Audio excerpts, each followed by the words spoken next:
sezono startas pirmojo lygoje, tai yra sugrįžimas Mažeikių atmosferai. Po pertraukos čia grėsminga situacija ir krenta įvartis į svečių vartus.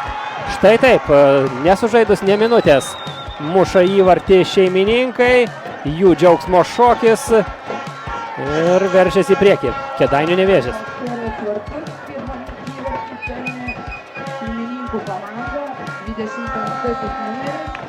Nuoju flangu čia rezga savo ataką svečiai ir smūgis į vartus, drebina skersinį Mažeikių atmosfera. Varžovams ir tada stengiasi kontratakuoti arba ieškoti laimės standartinėse situacijose, o čia jau tenka darbuotis Liutaurui Juškai. Gynybos linija, tiksliau antrasis gynybos blokas.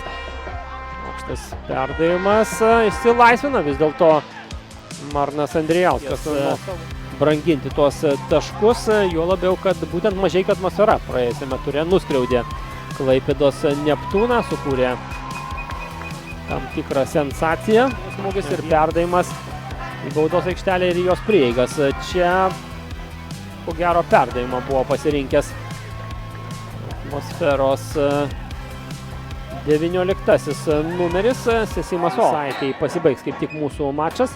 Susitiks Brazilijos ir JAF moterų rinktinės, taip kad kas norite pamatyti tarptautinio futbolo, galite tai padaryti po mūsų. Dar vieną vyrų turnyrą, kaip ir Europos futbolo čempionatą šią vasarą, o čia pavojingas išpuolis ir jau Robertas Granauskas, griūdamas tiesiog po kojomis, ieško savo komandos draugų.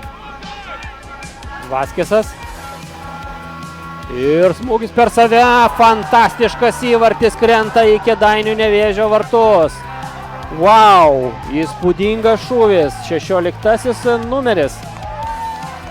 Siunčia kamuolį į vartus, atmosfera lygina rezultatą 68 minutę, 1-1. Dar kartą pasižiūrėkime šį epizodą. Jevgenijui Mohilui taip pat adresuojamas ir pagaliau aidi arbitro švilpukas, taigi baigėsi šis susitikimas 1-1. Po tašką pasidalino Kėdainių Nevėžis ir Mažeikių atmosfera.